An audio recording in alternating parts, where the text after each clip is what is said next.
지난 수요일을 교회력에 따지자면 제의 수요일 또는 성회 수요일이라고 부릅니다. 이제 그날부터 47일 동안, 부활절 앞 토요일 그 47일 동안을 우리는 사순절이다 이렇게 부릅니다. 우리가 일반적으로 사순절 그러면 어떤 단어가 떠오르십니까? 고난, 십자가, 피 흘림 이런 단어들이 떠오릅니다. 그러면서 마음이 숙연해지기도 하고 또 때로는 엄숙해지기도 하고 또 때로는 마음이 무겁게 되기도 합니다. 저는 그러나 이 사순절의 기본적인 테마 키워드는 감사와 기쁨이 되어야 된다고 생각을 합니다. 왜냐하면 우리 주님께서 십자가의 길을 걸어가시고 그 고난의 길을 걸어가신 목적이 무엇인가, 이것을 우리가 분명히 알아야 되기 때문입니다. 이사야 53장 5절 말씀에 보면 이렇게 기록이 되어져 있습니다. 그가 찔림은 우리의 허물 때문이요 그가 상함은 우리의 죄악 때문이라. 그가 징계를 받음으로 우리는 평화를 누리고 그가 채찍에 맞음으로 우리는 나음을 받았도다. 우리 주님께서 채찍 맞으시고 징계를 받으심으로 우리가 평화를 누리고 우리가 나음을 받았다는 거예요. 그것이 주님이 십자가 길을 걸어가신 목적이라는 것입니다. 우리 주님이 우리도 똑같이 십자가의 고난 받기를 원하시는가요? 아닙니다. 똑같이 아프고 똑같이 눈물 흘리고 똑같이 고통을 감내하라고 십자가에 달리신 것입니까? 아닙니다. 우리에게 평화를 주시기 위해서, 우리를 낫게 하시기 위해서, 우리를 치유하시고 회복시키시기 위해서 그 고난의 길을 걸어가신 줄로 믿습니다. 그러하기에 저는 이 사순절기가 그 주님의 사랑과 은혜를 더 깊이 묵상하고 오히려 역설적으로 하나님 앞에 더 감사하고 그 은혜를 더 깊이 체험하는 그런 절기가 되기를 소망합니다. 또한 이 사순절기가 끝나면 그 다음에 어떤 절기가 시작되는지 아세요? 부활절이 시작됩니다. 사순절은 사순절로 끝나는 것이 아니라 사순절은 새로운 절기의 시작을 열어가는데 그게 바로 부활의 영광이라고 하는 것입니다. 우리는 익히 그것을 다 알고 있습니다. 그러하기에 이 사순절기 끝에는 부활의 영광이 있다. 그것을 우리가 묵상하고 마음에 새기고 그래서 더 감사하고 더 기뻐하는 이 사순절기가 되어야 될 줄로 믿습니다. 사순절기를 지나면서 십자가에 달리신 주님의 은혜를 깊이 묵상하시기 바랍니다. 그래서 저와 여러분 속에 있는 은혜의 깊이가 깊어지고 또 믿음의 넓이가 더 넓어지는 이 사순절이 되기를 주님의 이름으로 축원합니다. 저와 여러분이 믿음이 있어야 합니다. 그렇다면 하나님이 우리에게 원하시는 믿음은 어떤 믿음일까? 히브리서 11장 6절 말씀에 보면 믿음이 없이는 하나님을 기쁘시게 못하나니 하나님께 나아가는 자는 반드시 그가 계신 것과 그가 자기를 찾는 자들에게 상 주시는 이심을 믿어야 할지니라. 그러니까 이 말씀을 보면 하나님이 원하시는 믿음이 있어요. 첫 번째, 하나님이 살아계셔서 역사하신다는 것을 믿으라는 것입니다. 두 번째, 그 하나님을 믿고 그 하나님께 나아가는 자에게는 하나님이 반드시 상을 주시고 복을 주신다는 겁니다. 여러분 믿으시기 바랍니다. 그래서 저는 우리 대림교회 모든 성도들이 하나님 앞에 복받고 상받고 아름다운 삶이 되기를 소망합니다. 제가 작년에 담임 목사로 취임하여서 제일 첫 번째로 한 설교가 뭔지 다 기억하시죠? 목사의 역할에 대해서 설교를 했어요. 목사는 뭐 하는 사람인지. 왜냐하면 그것을 성도들이 알아야 성도들도 신앙생활을 잘할 수 있겠다, 그런 생각이 들어서 목사의 역할, 세 가지 역할에 대해서 말씀을 드렸는데, 이제 그 중에 하나가 뭐냐면 여호와의 이름으로 성도들에게 복을 빌어주는 겁니다. 그거를 축복한다 그러죠. 그러니까 제가 해야 될 역할은 우리 성도들을 여호와의 이름으로 축복하는 겁니다. 제가 그래서 제 목회 인생 동안 우리 성도들을 마음껏 축복하겠다고 제가 작년에 설교를 했대요. 그렇게 설교를 제가 했대요. 신명기 10장 8절 말씀에 보면 제사장들을 구별하시고는 제사장들에게 한 가지 사명을 맡겨주셨어요. 당신의 백성들을 여호와의 이름으로 축복하게 하셨으니. 또 민수기 6장 23절 말씀에 보면 너희는 이스라엘 자손을 위하여 이렇게 축복하여 이르되, 그리고는 24절부터는 어떻게 축복해야 될는지 그 내용이 쫙 기록되어져 있어요. 그리고 27절에 뭐라고 말씀하시냐면 너희가 이같이 내 이름으로 이스라엘 자손에게 축복할지니 내가 그들에게 복을 주리라. 즉 주의 종들을 통해서 당신의 백성들을 축복하게 하시고 복을 빌어준 대로 우리 주님이 들으시고 역사하시겠다는 것입니다. 저는 이 말씀을 분명히 믿습니다. 그래서 오늘 우리 성도들을 축복합니다. 여러분의 손으로 하는 모든 일들이 복받기를 바랍니다. 여러분의 자녀손들이 하나님의 복을 받아 누리기를 주님의 이름으로 축원합니다. 들어가도 복을 받고 나가도 복을 받고 성읍에서도 복을 받고 들에서도 복을 받고 여러분의 육신의 건강도 복을 받기를 주님의 이름으로 축원합니다. 여기서 말하는 복은 이 땅에서만의 복이 아닙니다. 하늘의 신령한 복, 이 땅에 기름진 복이 같이 어우러진 복인 것입니다. 하나님께서는 우리에게 복을 주시되 하늘의 신령한 복만 주시는 분도 아니고 이 땅에 기름진 복만 주시는 분도 아닙니다.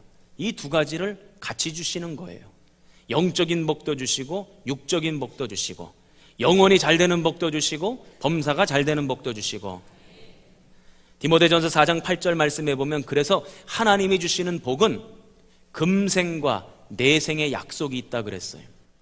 내생에만 복을 받고 끝나는 것이 아니라 하나님이 우리를 천국 백성 삼아 주시는 것으로 끝나는 것이 아니라 천국 백성 삼아 주셨다면 그러면 이 땅에서도 복을 받고 잘 되게 하시는 분이 우리 하나님이시라는 것입니다. 그러므로 저는 이 두 가지 복이 우리 대림교회 모든 성도들의 가정과 인생에 임하기를 주님의 이름으로 축원합니다. 그런데 지난주에 말씀드렸던 것처럼 분명한 순서가 있어요. 이 순서가 지켜져야 진짜 복인 것입니다. 순서가 뭡니까? 영혼이 잘 되는 복이 먼저고 그 다음에 범사가 잘 되는 복이 따라와야 합니다. 하늘의 신령한 복이 먼저고 그 다음 이 땅의 기름진 복이 따라와야 되는 것입니다. 저는 우리 대림교회 성도들이 이 두 가지 복을 받아 누리기를 주님의 이름으로 축원합니다. 그렇다면 이 하나님께서 주시는 복을 어떻게 받을 수 있을까? 어떻게 누릴 수 있을까? 이것이 관건입니다. 제가 목회를 하면서 성도들과 만나면서 또 신앙생활하면서 성경을 연구하면서 깨닫는 것이 있는데 그게 뭐냐면 모든 것에는 다 원리가 있다. 원리가 있다는 거예요. 그냥 아무렇게나 질서 없이 있는 것이 아니라 다 질서가 있고 원리가 있다는 거예요. 복을 받는 데에도 원리가 있다는 거예요. 제가 나름대로 정리한 그 원리가 몇 가지가 있는데 제가 이제 차근차근 다 설명하고 설교를 할 겁니다. 축복의 원리가 있고 심고 거두는 원리, 농작의 원리가 있고 또 오늘 제가 여러분들에게 설교하고자 하는 존중의 원리가 있어요. 오늘 주보에다가 존중의 원리 1이라고 써드렸어요. 그 얘기는 1로 끝나는 게 아니라는 얘기죠. 2도 있고 3도 있고 4도 있어요. 이제 4주 동안 제가 존중의 원리에 대한 설교를 하고자 합니다. 존중의 원리는 뭐냐? 하나님을 존중하면 하나님께서도 우리 인생을 존중하신다는 것입니다. 그래서 우리 삶에 복을 주시고 상을 주신다 이 말씀이죠. 오늘 이 말씀을 살펴보기 전에 먼저 알아봐야 할 내용이 있는데 마가복음 6장 1절로 6절까지의 말씀입니다. 뭐 찾아보실 것 없어요? 제가 설명드립니다. 예수님께서 고향 땅에 가셨대요. 공생의 사역을 하시면서 고향 땅에 가셨는데 그 고향 땅에 가셔서 복음을 전하고 하나님 나라를 증언하고 병자를 고치시고 또 귀신 들린 자 귀신 쫓아주시고 여러 가지 사역을 하시기 위해서 가셨는데 5절 말씀해 보니까 뭐라고 나오냐면 거기서는 아무 권능도 행할 수 없어 이렇게 나옵니다. 고향 땅에서는 아무런 권능을 행하실 수 없었다는 거예요. 왜 그런가 봤더니 그 고향 사람들이 예수님을 그리스도로 믿지 않았고 그 믿지 않은 그 마음 때문에 예수님을 존중하지 않았다는 거예요. 존중하지 않으니 어떠한 권능도 나타나거나 드러나지 않았다 하는 것이 성경에 나오는 내용입니다. 우리가 알아야 될 것이 있어요. 저와 여러분 속에 뭐가 있습니까? 믿음이 있습니다. 있는 분만 아멘. 네. 그런데 그 속에 있는 믿음은 보이지를 않아요. 확인을 할 수가 없습니다. 제가 여러분 속에 있는 믿음을 눈으로 볼 수가 없어요. 여러분들도 제 속에 있는 믿음을 눈으로 볼 수가 없습니다. 그러나 눈으로 볼 수는 없지만 속에 믿음이 있다면 그 믿음 있음으로 말미암아 삶의 모습과 태도가 믿음 있음으로 나타나게 되는데, 그 모습이 뭐냐면 존중이라는 거예요.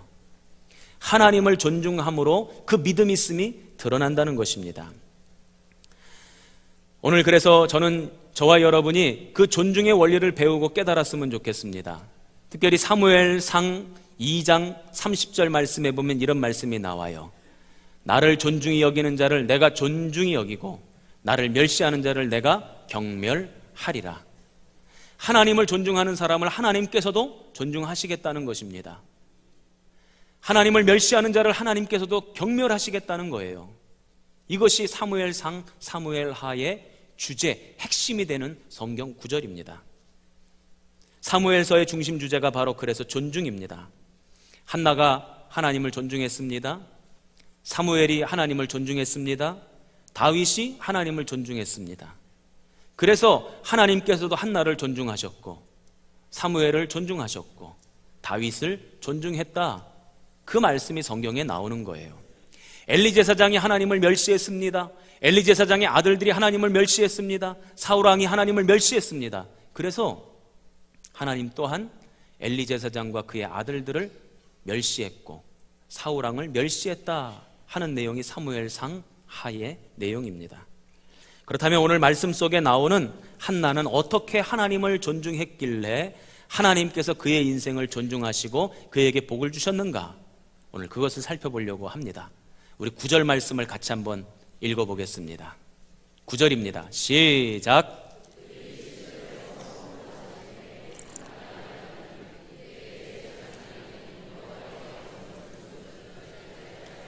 아멘. 그들이 실로에서 먹고 마신 후에, 그들은 한나와 그의 남편 엘가나를 말하는 것이죠. 그런데 이들이 실로에서 먹고 마셨대요. 이 실로라고 하는 곳이 어떤 곳인지를 알아야 됩니다. 여호수아와 이스라엘 백성들이 요단강을 건너서 가나안 땅에 들어갔고 그 가나안 땅 정복 전쟁을 펼칩니다. 그러면서 하나님의 회막 성막을 세운 곳이 바로 실로예요. 거기에 하나님의 법궤가 보관되어져 있었습니다. 그래서 예루살렘 성의 성전이 세워지기 전까지는 이스라엘 백성들의 신앙의 중심지, 예배의 중심지는 바로 실로였습니다. 그 얘기는 지금 엘가나와 한나가 실로에 왜 올라갔다는 겁니까? 예배하러 올라갔다는 거예요. 하나님 경배하고 제사 드리기 위해서 올라갔다는 것입니다. 성경 말씀을 쭉 읽다 보면 이 한나와 엘가나가 이 예배 드리는 것을 얼마나 귀하게 여겼는지 몰라요. 7절과 21절 말씀에 보면 매년 동일하게 정해진 때에 하나님 앞에 나아가서 예배 드리고 예물을 드리고 하나님을 섬겼다는 거예요. 즉 엘가나와 한나는 이 예배 드리는 것을 너무너무 귀중하게 여겼다는 것입니다. 여기서 첫 번째 존중의 원리를 우리가 발견할 수 있습니다. 한번 따라해 보십시다. 하나님을 존중하는 사람은 영적인 일을 존중합니다. 여러분, 영적인 일이라고 하는 것이 무엇입니까? 오늘 우리가 예배 드리는 거, 기도하는 거, 찬양하는 거, 말씀 읽고 묵상하고 필사하는 거, 하나님 앞에 예배 드리는 거, 전도하는 거 하다 못해 목사님 저 이런 제목으로 기도 부탁드립니다 해서 담임 목사한테 우리 부목사님들에게 안수기도 받는 거, 또 요즘 우리 부목사님들이 은혜의 담비라고 하는 제목으로 우리 성도들 가정을 신방하고 있는데 기도하며 말씀을 준비하고 가서 말씀을 전하고 축복하는 그 모든 신방, 이것도 또한 영적인 일이죠. 이 영적인 일을 귀하게 여기고 소중하게 생각하는 것, 그것이 바로 하나님을 존중하는 것입니다. 고린도전서 2장 13절 말씀해 보면 영적인 일은 영적으로라야 분별할 수 있다, 이렇게 말씀을 하세요. 그러니까 육신의 눈으로 보면 우리가 지금 이렇게 예배 드리는 거 아무것도 아니라는 겁니다.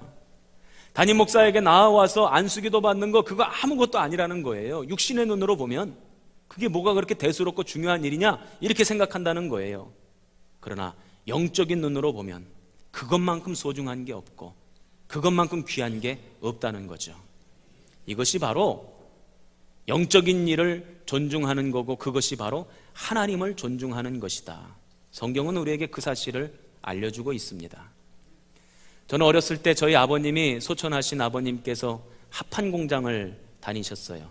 그럼 월급 때가 되면 옛날에는 은행 계좌에다가 돈을 보내주는 게 아니고 누런 월급 봉투에다가 돈을 받아가지고 오셨잖아요. 기억들 나세요? 네. 그러면 저희 아버님이 월급 봉투 들고 오는 날은 가족들이 다 모이는 날이에요. 이렇게 안방에 쭉 모여요. 그럼 저희 어머님이 그 월급 봉투에서 돈을 다 꺼내셔요. 그리고는 새돈, 흔돈, 새돈, 흔돈, 새돈, 흔돈, 새돈과 흔돈을 이렇게 구분해 놓으셨어요. 그리고는 새돈 가운데서 요거는 11조, 요거는 감사헌금, 요거는 주일헌금, 요거는 생활비 하고는 쭉 나눠 놓으셨어요. 그때는 그 돈이 엄청 많아 보였는데 지금 생각해 보니까 별로 안 되는 돈이었던 것 같아. 그런데도 저희 어머님이 그렇게 구분 지어 놓고는 기도하는 겁니다. 하나님, 또 한 달을 살게 하시니 감사드립니다.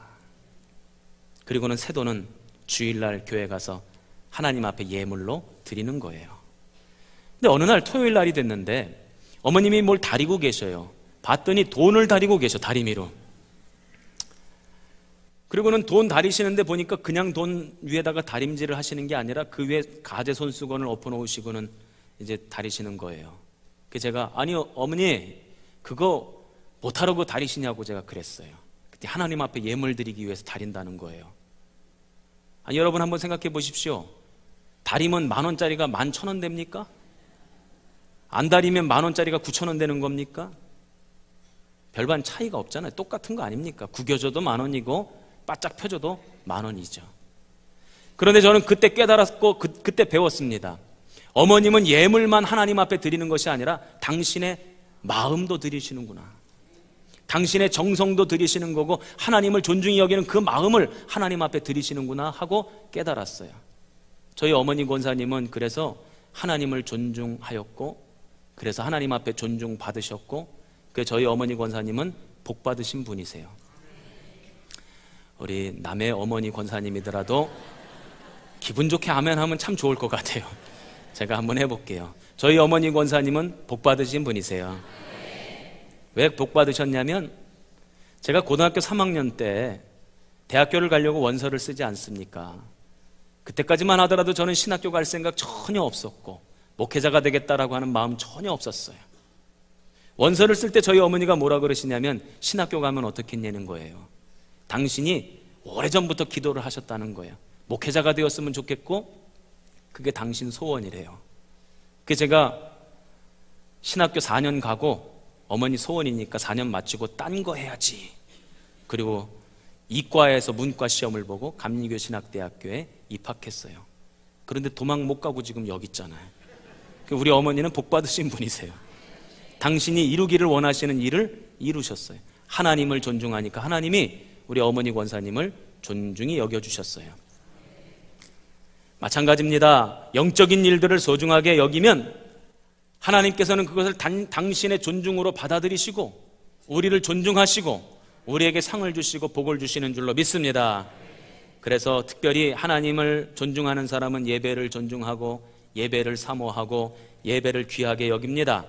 반대로 하나님 멸시하는 사람은요 예배를 멸시해요.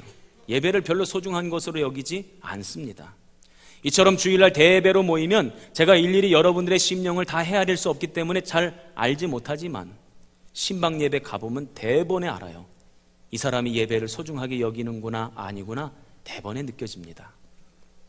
저는 바라기는 우리 성도들이 영적인 일을 귀하게 여기시고 그래서 하나님을 존중하시고 하나님 앞에 존중받는 인생들 되시기를 주님의 이름으로 축원합니다.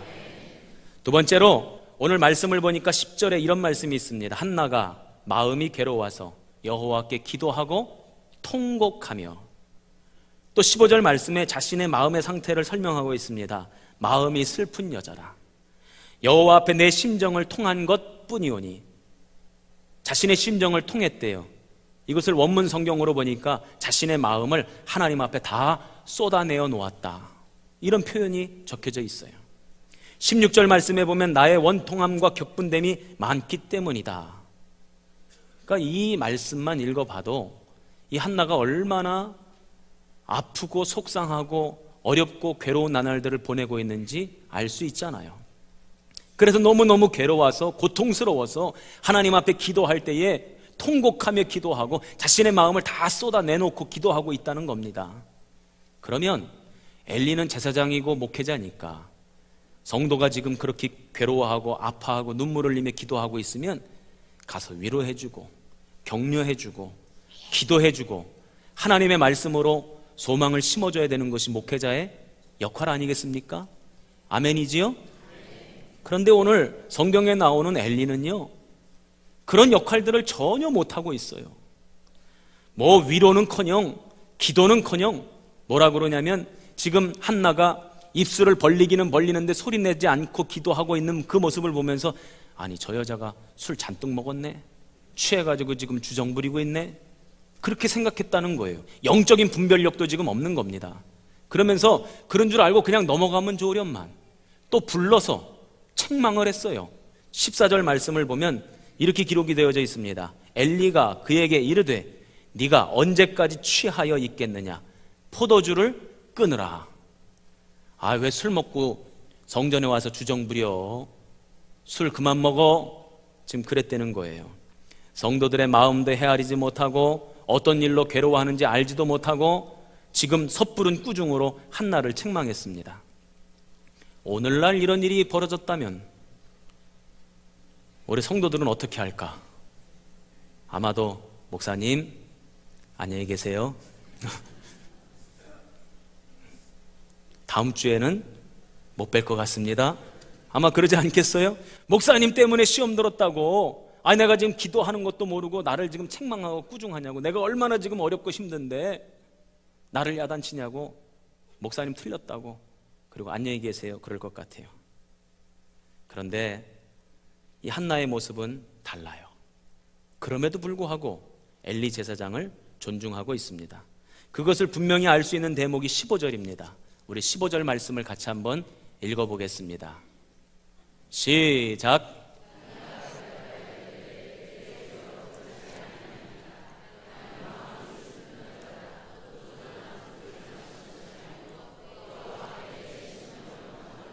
아멘. 한나가 엘리 제사장을 부르는 호칭이 있어요. 내 주여, 아도니, 아도나이라고 부르고 있는 것입니다. 그런데 이 표현은 지극한 존경과 경외감을 담아서 부르고 있는 거예요. 당신 지금 내 처지와 사정도 모르고 나를 책망했지? 오히려 제사장을 무시하고 멸시할 수도 있음에도 불구하고 오히려 반대로 존경의 마음을 가득 담아서 목사님, 제사장님, 지금 이렇게 부르고 있다는 것입니다. 모든 것에 역량이 부족한 엘리이지만 그의 오판을 비웃거나 무시하지 않고 하나님께서 세우신 제사장의 권위를 존중하고 있다는 것입니다. 오히려 한나는 더 나아가서 자신의 사정과 처지를 제사장에게 아뢰요. 그리고는 기도해달라고 부탁을 합니다. 우리가 제일 견디지 못하는 것 가운데 하나가 뭐냐면 무시당하는 거잖아요.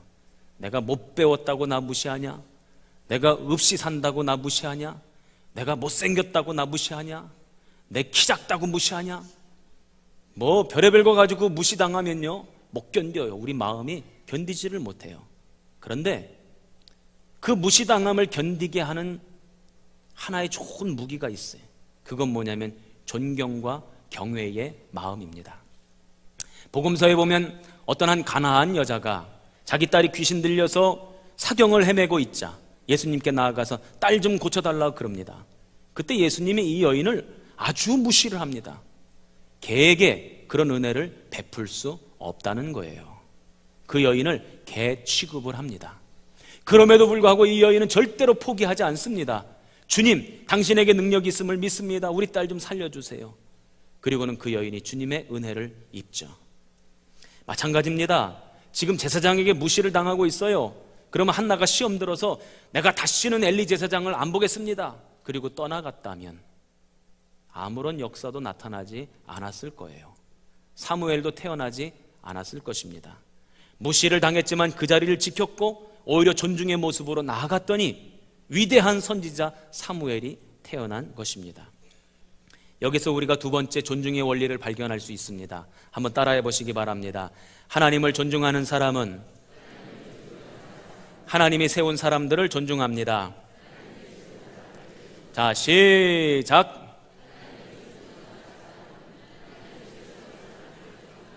믿으십니까? 한나는 엘리 제사장을 존중했습니다. 왜냐하면 그가 존중받을 만한 사람이기 때문에 존중한 게 아니에요. 하나님이 세우셨다는 것을 인정했기 때문에 존중한 것입니다. 예전에 제가 평택에 있을 때에 어떤 집사님이 아파트에 입주하면서 목사님, 입주 예배 드리고 싶어요. 목사님 오셔서 예배 드려주세요. 그래서 우리 성도들이랑 다 같이 갔어요. 그랬더니 우리 성도만 부른 것이 아니라 당신 지인, 가족들, 친척들을 다 부르셨어요. 그리고는 부패를 불러서 잔치를 벌이는 거예요. 이제 그 집사님이 당신 가족 중에 이제 저를 소개를 하는 겁니다. 근데 당신 가족 중에 이제 큰아버지가 계시는데 아마 큰아버지가 다른 교회 장로님이셨던 것 같아요. 큰아버지, 우리 교회 담임 목사님이세요. 그랬더니 이 장로님 깜짝 놀라셨어. 왜냐하면 지금도 이렇게 어려 보이는데 그때는 얼마나 어려 보였을까. 그러니까 이 장로님이 깜짝 놀라셨어요. 그러더니 대뜸 저한테 그러는 거예요. 나이가 몇 살이냐고. 제가 나이를 알려드렸죠. 그랬더니 그 장로님이 뭐라 그러시냐면 아직 한참 멀었구먼. 이제 그 얘기를 들으니까 사실 마음이 뭐 편치는 않아요. 그래도 그래, 난 아직 한참 멀었지. 더 배우고 더 성숙해지고 더 깊어져야지. 그런 마음을 먹게 됐어요. 그런데 제 옆에 있었던 우리 교회에서 가신 원로 장로님이 그 말씀이 영 불편하셨나 봐. 그래가지고는 이러시더라고. 아니, 남의 교회 목사님 나이는 왜 따져 물어?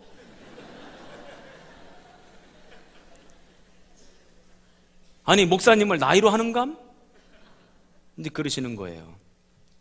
그리고는 이제 예배가 쭉 진행이 됐어요. 예배가 다 끝났는데 아까 그 장로님, 큰아버지 그 장로님이 저한테 오셔서 아유, 목사님 아까는 신뢰가 많았다고, 자기가 말을 잘못한 것 같다고. 저는 그런 일이 참 많아요. 설교가 끝나고는 사람들의 태도가 달라질 때가 참 많습니다. 그런 걸 제가 경험을 많이 해요. 이제 얼마 전에도, 며칠 전에도 우리 전국의 이제 장로님들, 임원들이 오셔서 우리 교회에서 이제 회의를 했어요. 그리고는 회의가 끝난 다음에 이제 밥을 먹는데 옆에 앉아 계신 장로님이 저한테 나이가 몇이냐고. 그래서 제 나이를 알려드렸더니 그러시냐고, 의외로 많이 드셨다고, 그러면서 당신은 30대 후반인 줄 알았대요. 그래가지고 제가 그 장로님 손 붙잡고 밖에 나가서 밥 먹을 뻔했어요. 밥 사드릴 뻔했어 내가. 너무 기분이 좋았어요. 여러분, 주의 종, 하나님이 세운 사람들 능력 보고 존중할지 안 존중할지 결정하는 겁니까? 그분의 역량을 보고 존중할지 존중하지 않을지 따져보는 겁니까? 아니에요. 하나님이 세우셨다는 것, 그것 자체로 존중하시기 바랍니다. 그러면 하나님께서 여러분들의 인생을 존중하게 될 줄로 믿습니다.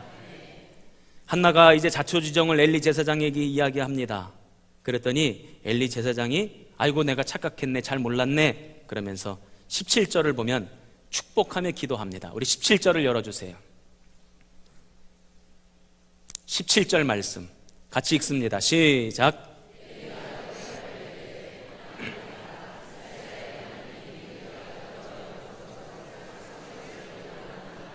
아멘. 즉 한나의 사정을 듣고는 한나 네가 기도한 대로 되기를 원한다 하고 한나를 축복하며 기도해 줬다는 것입니다. 이거는 별로 중요하지가 않아요. 그런데 그 엘리 제사장의 축복 기도를 받은 후에 한나가 보인 태도가 정말 중요합니다.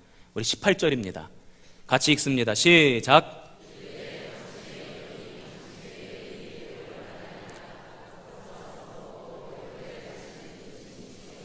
아멘. 엘리가 축복 기도를 해주자 그 기도를 신뢰하고 그 기도를 의지하고 그 기도대로 될 줄로 믿고 내려가서 먹고 마시고 얼굴에 근심빛이 없어지고 감사와 기쁨의 삶을 살게 되었다. 그랬더니 사무엘이 태어났다 하는 것입니다. 즉 제사장의 기도를 의지하고 신뢰했다는 것이죠. 제가 한 몇 년 전인 것 같아요. 목사님들 모임이 있어서 같이 이제 모임을 하고 밥을 식당에 가서 먹는데, 아이고 김 목사님 일어나셔서 우리 식사기도 대표로 좀 해주세요 하고 김 목사님이 일어나셔서 기도를 하셨습니다. 그리고 음식이 바로 나와야 되는데 바로 안 나오는 거예요. 한참 뜸들이다가 음식이 나왔어. 그랬더니 제 앞에 계셨던 이 목사님이 다시 기도를 하시는 거예요. 식사 기도를. 그랬더니 옆에 계신 박 목사님이 아니 아까 김 목사님이 대표로 기도했는데 뭘 또 기도해? 그러시니까 그 목사님이 말씀하신 게 가관이었어요. 요즘 남의 기도를 믿을 수가 있어야지. 요즘 남의 기도를 믿을 수가 없어서 다시 기도했대요. 얼마나 우리가 배꼽을 잡고 웃었는지 몰라요. 오늘 성경에 보면 한나는 엘리는 부족한 사람이고 모자란 사람이고 영적 분별력도 없는 사람이고 제사장의 역할을 제대로 감당하지 못하는 사람임에도 불구하고 그의 축복 기도를 받고는 그 기도대로 될 줄로 믿고 신뢰하고 얼굴에 근심빛이 사라졌다. 그 기도를 의지했다는 얘기죠. 저는 여러분이 이 중요한 원리를 깨달으시기를 바랍니다. 하나님을 존중하는 사람은 하나님이 세우신 사람들을 존중합니다. 그때 하나님께서 여러분들을 존중하게 될 줄로 믿습니다. 따라해 보시기 바랍니다. 하나님을 존중하라.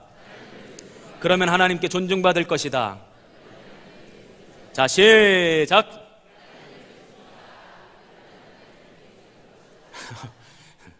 잘 따라 하신 거 맞죠? 예. 하나님을 존중하십시오. 그러면 하나님께 존중받는 인생이 될 줄로 믿습니다. 기도하겠습니다.